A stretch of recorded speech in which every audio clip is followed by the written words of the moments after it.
जो व्यक्ति साल भर एकादशी नहीं कर पाता, यदि वो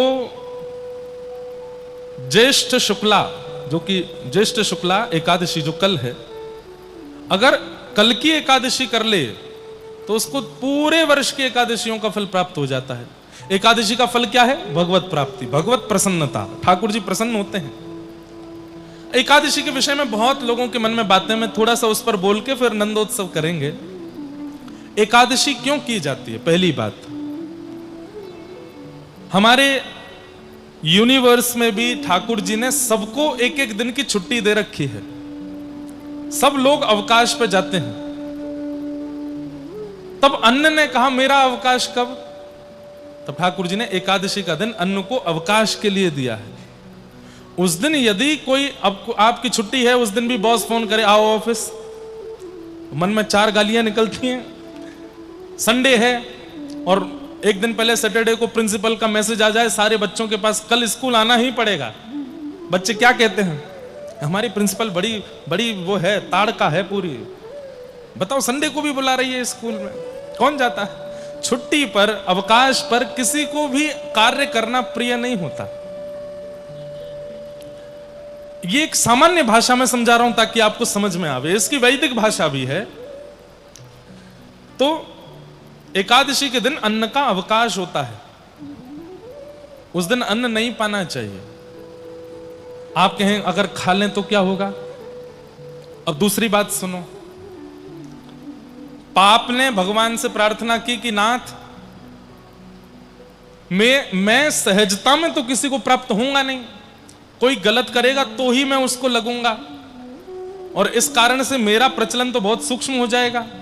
जबकि कलिकाल में बहुत प्रचंड है पाप, लेकिन फिर भी ठाकुर जी से प्रार्थना की तो ठाकुर जी थोड़े दयावान हो गए। बोले कोई बात नहीं, पाप तुमको भी हम एक सहजता दे देते हैं। बोले क्या? एकादशी के दिन जो अन्न सेवन करेगा उसको तुम सहज लग जाया करोगे, इसलिए एकादशी के दिन अन्न नहीं खाते। अन्न में पाप का निवास होता है उस दिन। इसलिए अतिवृद्ध, रोगी, गर्भवती माताएं और छोटे बालक, इनको अधिकार है, ये पा सकते हैं। बाकी आप स्वस्थ हैं, बिल्कुल ठीक हैं, उचित स्वरूप स्वभाव में हैं, तो उस दिन आपको केवल फल आहार करना चाहिए। फलाहार की भी एक अलग डेफिनेशन हो गई है हमारे समाज में। कुटू की कचौड़ी, कुटू की पकौड़ी, रागी के डोसा बन रहे हैं महाराज। एक जगह तो कुटू का पिज्जा बन रहा था। लोग उस दिन भी फलाहार के रूप में, हमारे वृंदावन में तो नहीं, पता नहीं कहां मैंने देखी थी, एक शॉप का ही नाम था फलाहारी, और एकादशी के दिन उसमें भी भरमार पड़ी। बोले जो आइटम खाना हो खाओ, पानी पूरी भी है फलाहारी।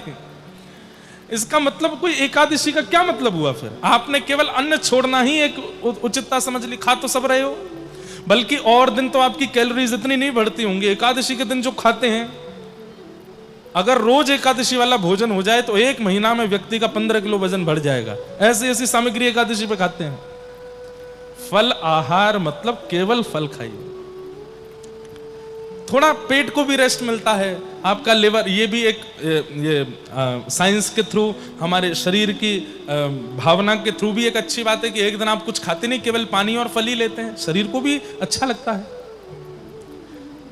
और आध्यात्मिक रूप से वैष्णवों की करवा चौथ है एकादशी।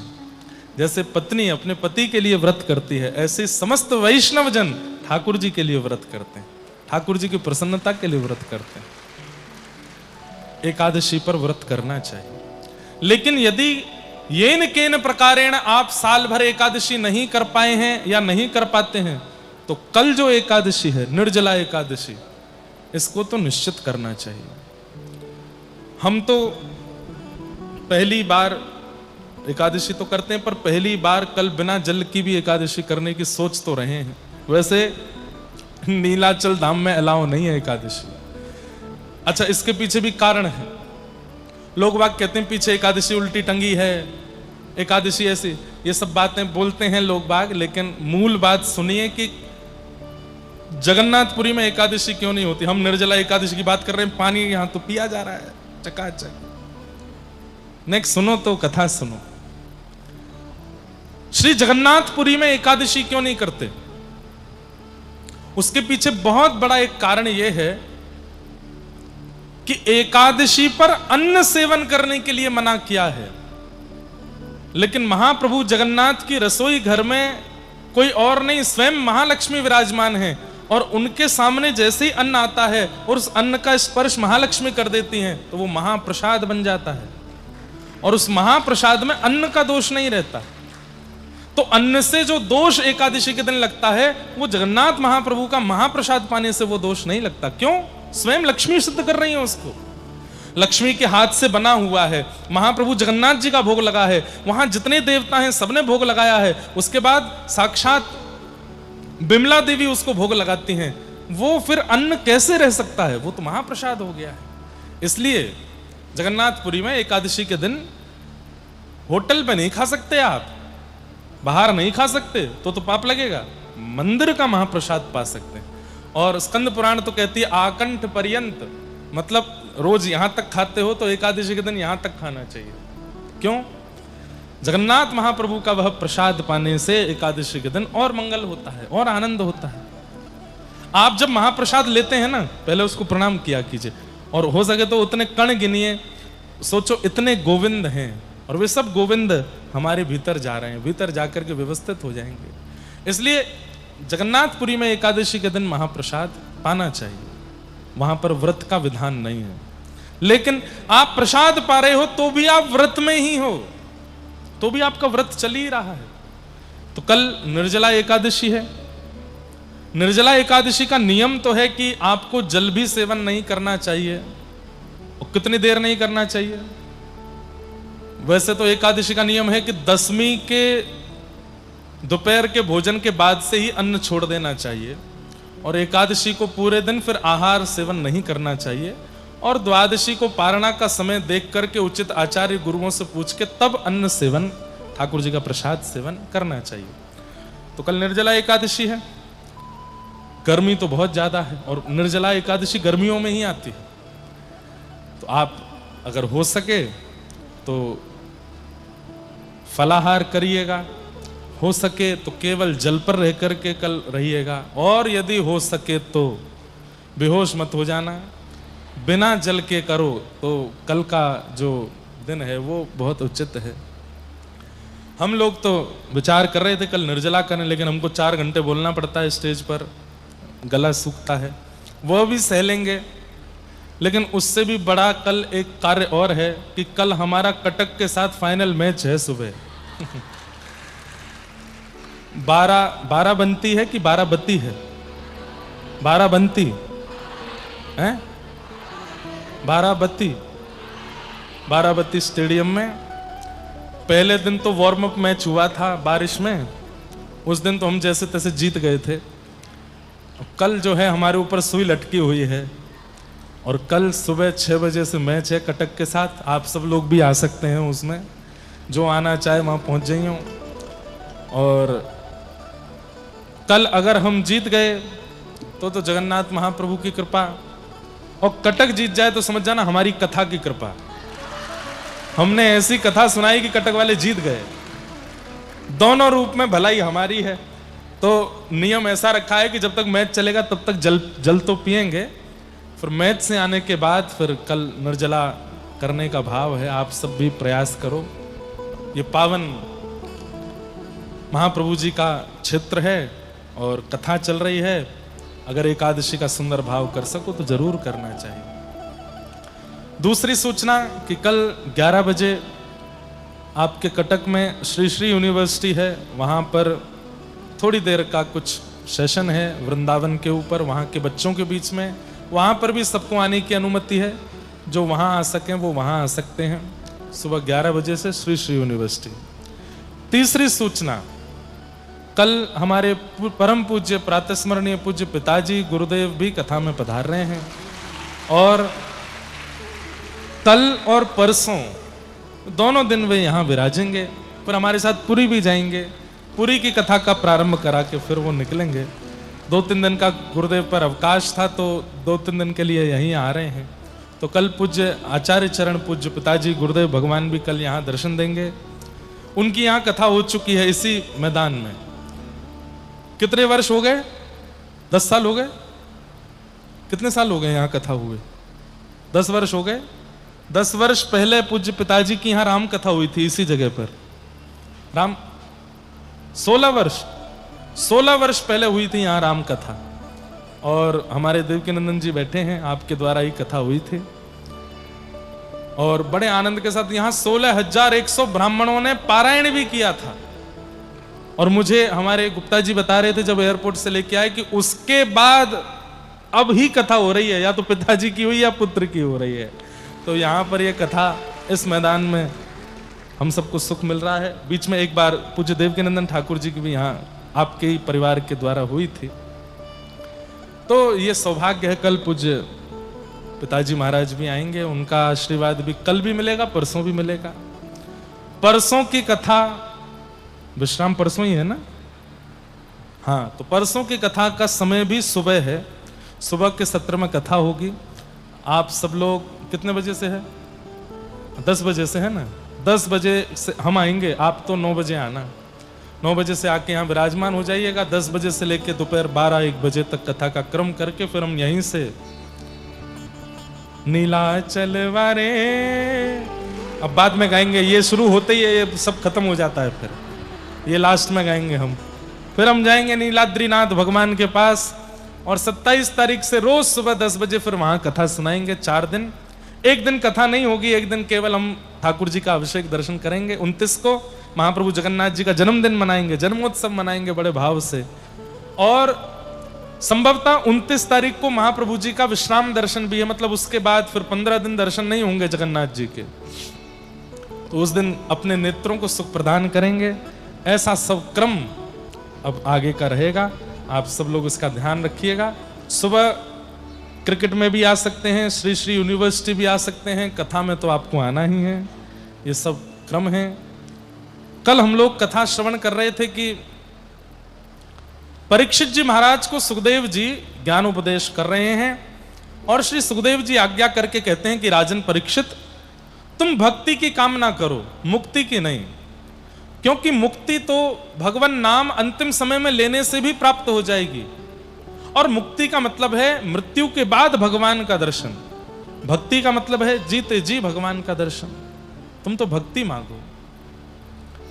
हम सबने एक कहीं ना कहीं ये बात मन में रखी है कि हम सब मृत्यु के बाद ठाकुर जी का अनुभव करना चाहते हैं। नहीं, जीवित अवस्था में, प्राण तन में है, उसी अवस्था में हमको ठाकुर जी का अनुभव करना है। ये उद्देश्य आपका होना चाहिए। मृत्यु के बाद क्या पता कि हमको कहां जाना पड़े। युधिष्ठिर को 1 सेकंड के लिए, 1 क्षण के लिए नरक दर्शन करना पड़ा था। और जब उन्होंने पूछा कि मेरे जैसे धर्मात्मा को नरक क्यों आना पड़ा, तो बोले तुमने झूठ बोला था। अश्वत्थामा हतः, अश्वत्थामा। अरे युधिष्ठिर बोले भगवान ने कहा था मुझे कि तुम बोलो, इस वजह से मैंने बोला था। भगवान प्रकट होकर के बोले मैंने कहा था कि अश्वत्थामा हतः, केवल इतना बोलो, नर नहीं मरा है, हाथी मरा है, ये बोलने की क्या आवश्यकता थी।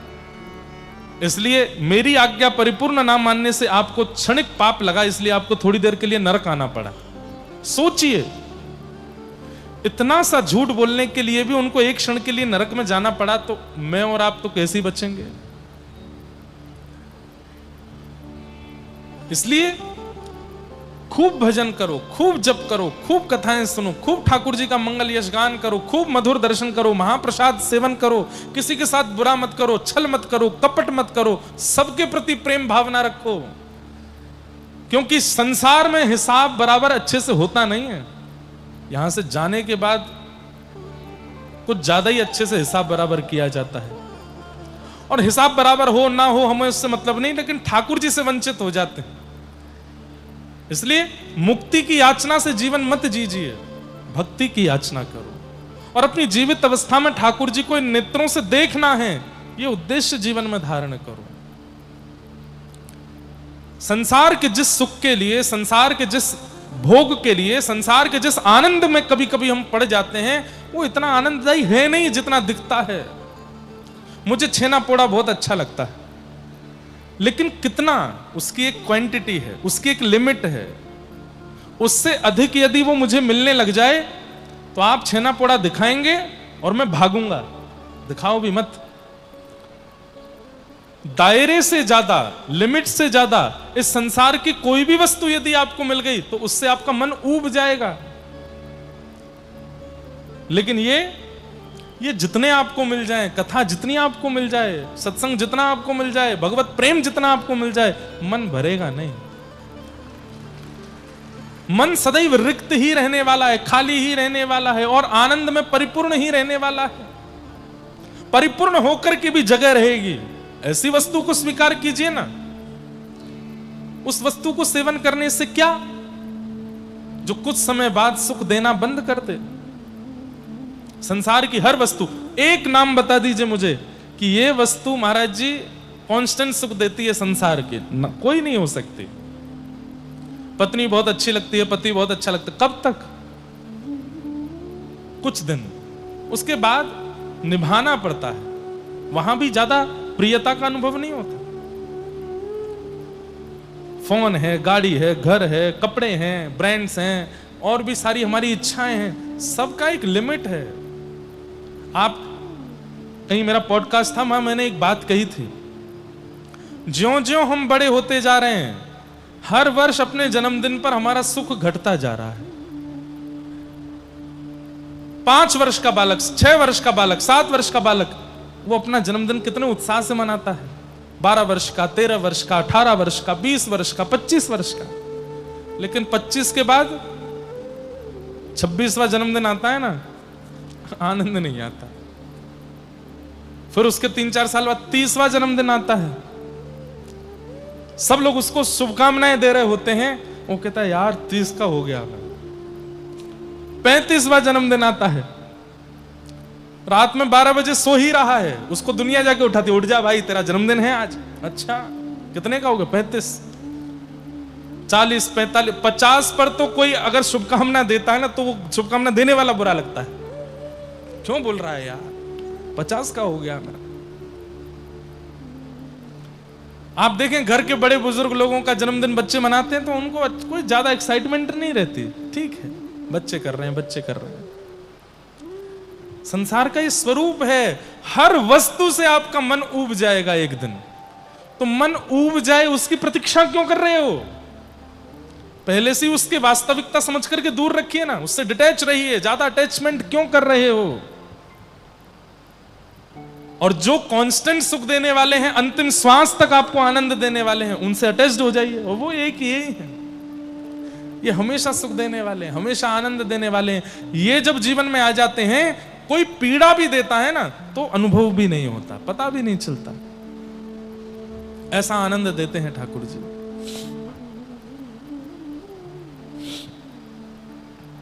भक्ति की याचना करो।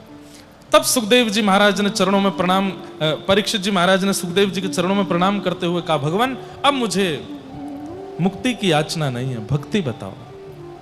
और यहीं से सुखदेव जी फिर सुनाना प्रारंभ करते हैं। सृष्टि का प्रसंग सुनाया, चतुश्लोकी भागवत सुनाई, तत्पश्चात कपिल देवोती संवाद सुनाया, ध्रुव जी का प्रसंग सुनाया। मैं सारे प्रसंगों को प्रणाम करते हुए नंदोत्सव में चलूंगा। ध्रुव जी का प्रसंग सुनाया, ध्रुव जी के पूरे वंश का वर्णन किया। इसी में रहुगण राजा और जड़ भरत जी का प्रसंग आया।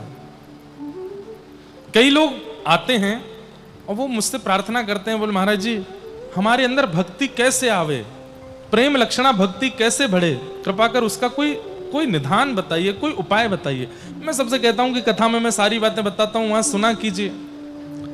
लेकिन फिर भी आपको चाहिए कि नहीं, एक कोई ऐसा विषय बताइए जिससे भक्ति चित्त में बढ़े।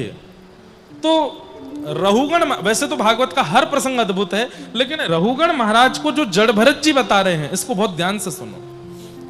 प्रेम लक्षण भक्ति यदि चित्त में प्रकट करना चाहते हो, ठाकुर जी के प्रति प्रेम और बढ़े, उसके लिए क्या करना चाहिए? तब वे कहते हैं कि रहुगण तपसा न याति नचे जयाने वपणा गृहीत्वा न छन्दसा नैव जलाति सूर्ये बिना महत्पादरजोभिषेकम्।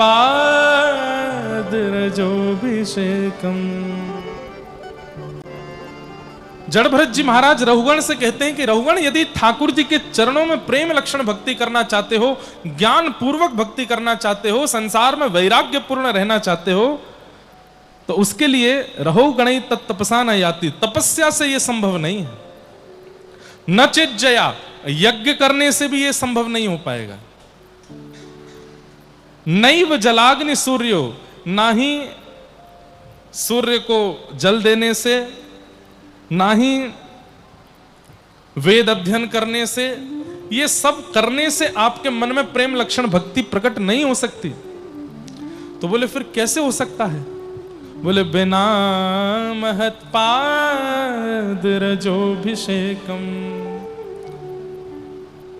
वैष्णव जनों के, महत जनों के, भगवत जनों के, भगवत कैंकर्य करने वाले भक्त जनों का जब तक संग नहीं करोगे, उनके चरणों में प्रणाम नहीं करोगे, उनकी बात रूपी चरण रज से अपने आप को स्नान युक्त नहीं कराओगे, तब तक तुम पर कृपा नहीं हो सकती। वैष्णव संग करना पड़ेगा, हरिजनों का संग करना पड़ेगा, हरिजनों को प्रणाम करना पड़ेगा। अब हरिजन कौन है? अरे हम तो कहते हैं जिसके माथे पर उर्दपुंड दिख गया, गले में कंठी माला दिख गई, आप निर्णय मत कीजिए कि ढोंगी है, पाखंडी है, ऐसा है वैसा है, आप उसको फिर भी प्रणाम करो। भक्तमाल जी प्रमाण देती हैं इस बात का। वैष्णव भेषधारी कोई भी हो, आप उसको प्रणाम ही करो, उसके प्रति सद्बुद्धि ही रखो। अगर वो कुछ गलत करता है तो उसका निर्णय ठाकुर जी करेंगे, उसका समाधान ठाकुर जी करेंगे। हां, महापाप की स्थिति में आता है तो फिर जनता भी नहीं छोड़ेगी उसको, लेकिन उसका न्याय ठाकुर जी करते हैं। पर हमें चाहिए कि उसमें सद्बुद्धि रखें। वैष्णव संग, वैष्णव वचनों का पालन ही एकमात्र तरीका है भगवत प्रेम को चित्त में प्रकट करने का। इसलिए महत जनों के, वैष्णव जनों के, भगवत जनों के वाणी का खूब अक्षरशः पालन करो, खूब उनका सम्मान करो, खूब उनको वंदन करो, खूब उनको प्रणाम करो। उनकी कृपा से ही भगवत प्रेम प्राप्त हो सकता है। एक कथा आती है, श्री गिरिराज जी की तलहटी में हमारे व्रजमंडल में एक व्यापारी रहता था। वो श्रीनाथ जी के दर्शन मंदिर कभी नहीं जाता था, लेकिन उसको पता चल गया था कि लोग बाग खूब भक्त हैं, तो मंदिर से कोई भी व्यक्ति आता था तो उससे पूछ लेता था आज भगवान का श्रृंगार कैसा है, तो कहते नीले वस्त्र हैं, मोतियों की माला है, ऐसी पाग है, ऐसे कुंडल हैं, ऐसे कड़ूले हैं। तो वो एक पेड़ के नीचे बैठ करके बढ़िया लच्छेदार वाणी में सुंदर सुंदर बातों में सजा करके उस विषय को सुनाता था, और खूब सारी भीड़ उसको सुनने के लिए आती थी। बोला आज भगवान ने नीली पोशाक पहनी है, आज ऐसे मोतियों की माला पहनी है, ऐसे कानों में कुंडल पहने हैं, जबकि वो स्वयं कभी दर्शन करने नहीं जाता था, केवल आते जाते लोगों से सुन लेता था। एक बार श्री भक्तराज सूरदास जी महाराज निकले, उन्होंने जब उसकी वाणी सुनी तो वे समझ गए ये लटके झटके करके बोल रहा है, लेकिन स्वयं दर्शन नहीं करता है ठाकुर जी के। लोगों को आकर्षित करने के लिए, भ्रमित करने के लिए, अपना दास बनाने के लिए बस बोल रहा है, स्वयं दर्शन नहीं करता ठाकुर जी का। तो सूरदास जी उसके पास जाकर के बोले, सेठ जी बहुत अच्छी कथा करते हो आप तो, सब कृपा है। अच्छा, श्री जी बाबा के दर्शन कब से नहीं किया आपने? सीधे पूछा। सूरदास जी के तो नेत्र नहीं है, लेकिन उनको सब दिखता था। तो वो बोलता था मैं तो आज सुबह ही करके आया। बोले थोड़ा और सच बोलो। अब आपसे क्या, कल रात को किए थे। बोले थोड़ा और सच बोलो। कल राजभोग में किए थे। बोले अब तुम अच्छे से सच बोल ही दो ना, कब किए थे? बोले अब आपसे क्या छुपाऊं, 1 सप्ताह पहले किए थे। बोले सुनो, अब भी तुम झूठ बोल रहे हो, सच बताओ दर्शन कब किए थे? अंत में उसने कहा मैंने 3-4 महीने से दर्शन ही नहीं किए। सूरदास जी बोले अब सच बोले ना, और यहां बैठ करके बढ़िया लच्छेदार वाणी में प्रवचन करते हो, दुनिया को जो है ठाकुर जी के बारे में बता बता करके ऐसा प्रतीत कराते हो कि तुम भगवान का नित्य दर्शन करते हो और स्वयं जाते भी नहीं हो। चलो मेरे साथ दर्शन करने चलो। उसने कहा अभी नहीं, कल सुबह चलूंगा। बोले अभी चलो। और सूरदास जी उसका हाथ पकड़े और लेकर के गए दर्शन करने। अब इस पूरी कथा का सार क्या है कि जैसे ही सूरदास जी उसको लेकर के मंदिर के अंदर पहुंचे तो गर्भगृह में श्रीनाथ जी खड़े खड़े बोलने लगे। और श्रीनाथ जी प्रसन्न होकर के बोले आज तो मैं बड़ो राजी भयो हूं, आज तो मैं बड़े आनंद में आ गया हूं।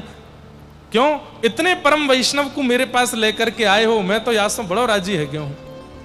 तो सूरदास जी बोले जय जय, ये तो आपके दर्शन करवे भी ना आवे, ये तो आपको निहारवे भी नहीं आवे, और ऐसे के मंदिर में आवे पे आप इतने प्रसन्न रह रहे हो और बढ़ावा दे रहे हो वाकू।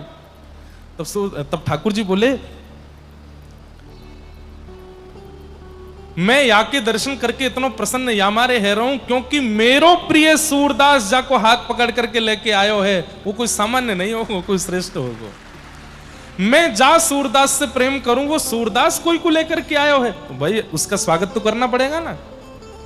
अब भाई कई बार ऐसा होता है हम सबसे नहीं मिल पाते, सबसे नहीं जुल पाते, कई बार कई जगह कथाएं भी नहीं दे पाते। लेकिन अब घर की कोई सदस्य का फोन आ जाए हमारे, जिनका मैं बहुत सम्मान करता हूं, जिनका मैं बहुत बोले उनसे मिलना पड़ेगा। अब चाहे रात में नींद छोड़ के मिलना पड़े, मिलना पड़ेगा ना। क्यों? हमारे घर का एक सदस्य बोल रहा है।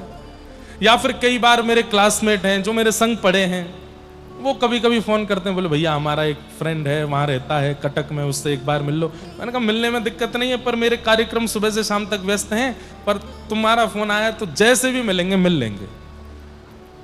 प्रिय का कोई प्रिय है तो उससे मिलने में, चाहे वो योग्य नहीं है फिर भी हम उससे मिलते हैं, चाहे वो योग्य नहीं है फिर भी हम उससे बात करते हैं। कई बार ऐसा भी होता है कि कहीं कथा होती है ना, तो किसी का फोन आता है घर से कि वहां एक अमुक नाम के व्यक्ति है, उनसे मिलना है। अब वो व्यक्ति ना तो कथा में आता है, वो व्यक्ति ना तो हमसे स्वयं पर्सनली मिलने आता है, वो व्यक्ति ना भीड़ भाड़ में आता है, बस वो बड़ी बड़ी जैक लगा के कि हमसे मिले हमसे मिले। और फिर नगर के लोगों से पता चलता है कि वो तो भजन भी नहीं करता, कथाओं में भी नहीं जाता, किसी संत महापुरुष का कभी सम्मान भी नहीं करता, वैष्णव संग भी नहीं करता, लेकिन अब उसने कहीं से फोन करवाया है, अयोग्य है। लेकिन हमारे किसी प्रेमी ने कहा इसलिए फिर भी हम उससे मिल लेते। ऐसे ही हम सब अयोग्य हैं। हाँ, ठाकुर जी से मिलने वाला एक भी लक्षण नहीं है हमारे अंदर। लेकिन जब हम ऐसे आचार्यों के पास जाते हैं, ऐसे महत्पुरुषों के पास जाते हैं जो महाप्रभु जी को अति प्रिय हैं, और उनसे जाकर के कहते हैं कि आप थोड़ी कह दो, ये जब कह दो महाप्रभु जी ये आया है दर्शन करने, तो भले ही वो अयोग्य हो, महाप्रभु अच्छा तुम लेके आए हो तो मिलूंगा, जरूर मिलूंगा, इसको तो मैं देखूंगा। इसीलिए मैं आज्ञा दिया करता हूं कथाओं में कि जगन्नाथ दर्शन करने जब भी जाओ, अकेले जाओ अच्छी बात है, परिवार के साथ जाओ बहुत अच्छी बात है, लेकिन यदि किसी वैष्णव के साथ जा सको तो उसमें भलाई है, क्योंकि उसको तो महाप्रभु जी देखते ही हैं, और जब उसके पीछे हम खड़े हो जाते हैं तो महाप्रभु जी की दृष्टि हम पर भी पड़ जाती है। अरे भाई कोई इत्र लगा करके आया हो और आप उसके बगल में खड़े हो जाओ तो सामने वाले को तो भ्रांति हो जाएगी ना कि इत्र लगाया किसने, दोनों में से खुशबू तो आ रही है।